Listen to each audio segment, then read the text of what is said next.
how's Jersey reacted? I've been in Jersey now 22 years, and in the mid-90s, the island actually administered quite a lot of UCITS or Luxembourg-based funds. So we developed a lot of experience in Luxembourg administration. We administered a lot of open-ended umbrella funds. We saw Luxembourg change its legislation such that those funds had to be re-domiciled or brought back into Luxembourg for administration. And I didn't really see a huge amount of engagement by government. This has actually been very different. As early as June last year, both Jersey Finance, government, particularly through Martin, and the industry came together and said, right, what do we need to do to respond to the challenges identified within this directive? And one of the first things we did actually was an impact analysis back in July, looking at the different structures that we administer and facilitate through the islands, and what would be the challenges for those individual structures. We as individuals engaged with our clients. I've engaged with clients in the West Coast and East Coast of the US, walking them through the directive so they could understand when they raise institutional capital in Europe what it means for them.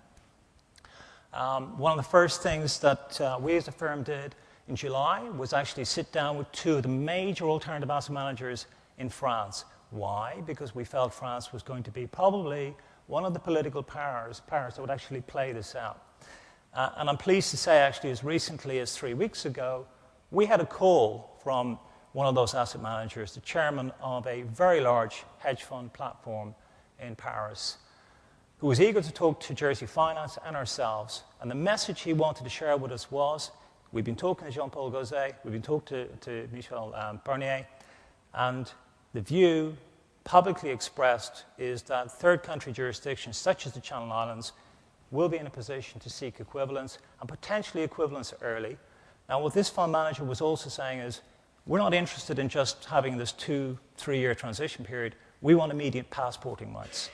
So again, I was particularly upbeat after that call, and let's see where that goes. But that shows the importance of actually engaging with our clients as well.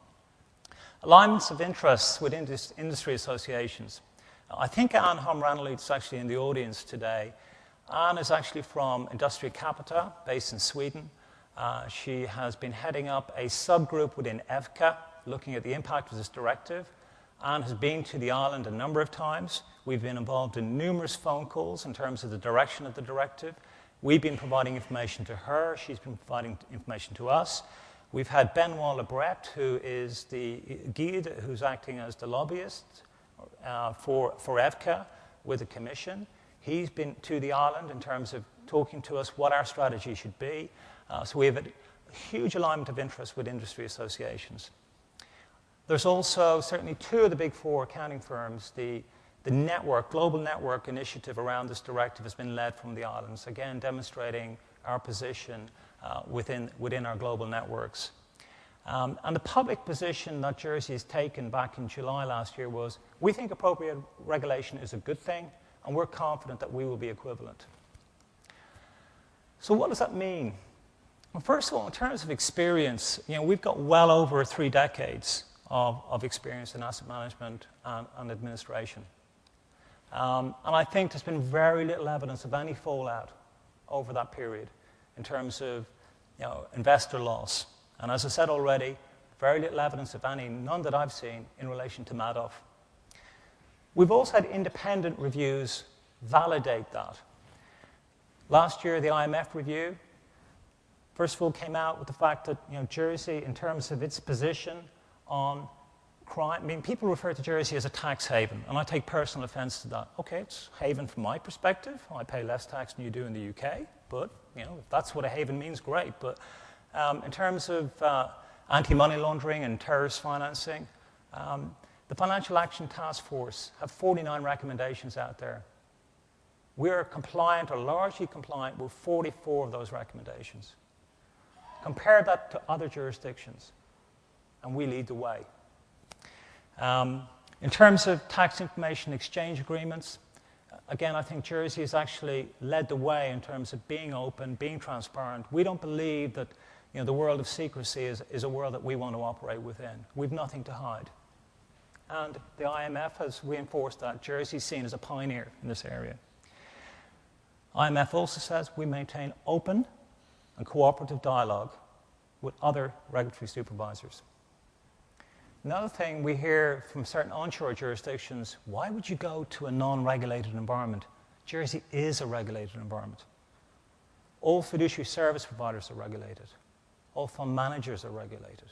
So it's not a non-regulated environment. And also Jersey was one of the first jurisdictions on the OECD whitelist. Last but not least, legal certainty. I've certainly heard Jean-Paul Gauzet refer to other jurisdictions and the concern that he would have about legal certainty in the event that something goes wrong.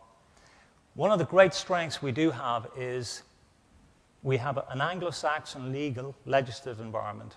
And a lot of alternative asset managers certainly find that very comfortable. There's a lot of certainty around that.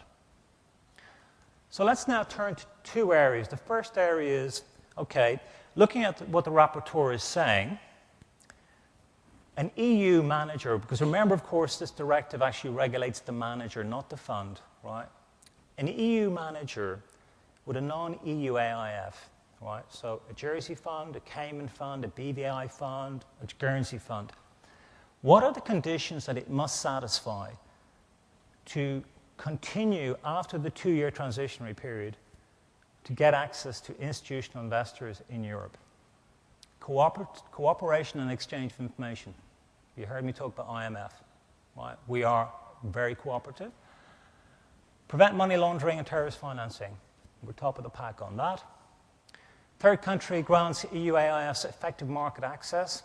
As a wealth management jurisdiction, there are a lot of foreign asset managers who actually have access to our institutional capital. Exchange of information on tax matters. Again, we've led the field on that. So I would argue we tick all the boxes in terms of the fund. Right? So this is for a European manager using a Jersey fund. Failure to comply. Effectively, you can't market under a private placement regime after the 2-year transitionary period, but investors can continue to invest in those funds. Not so bad, but I don't think we need to worry about that. This is what's really important to us, though. What about third country managers accessing European institutional capital? First of all, prudential regulation and ongoing supervision has been assessed by the Commission. It's not by individual member states as was being proposed originally. Right? The Commission assess it. And we must sign an agreement ensuring the sharing of information on systematically important activities. I believe we can tick the box on that. I have no concerns about that. Cooperation and exchange of information agreement. Okay, the detail needs to be worked out, but again, I've got no concern about that. Failure to comply, and this is a big issue. If you can enforce it, a manager, a third country manager, will not be able to promote its product in Europe, full stop. Investors will not be allowed to invest in that product, full stop. I think it'll be very difficult to enforce. During the transition period as such of 2 years, there will be a requirement to have tax information agreements in place. All in all, I would say again, we will tick the box. So in conclusion, I think we will achieve equivalence. I'm hopeful that early equivalence will be achieved. And I think that we will continue to demonstrate that we're a well-regulated, appropriately regulated jurisdiction, and we can provide investors with that legal certainty and safeguarding of assets.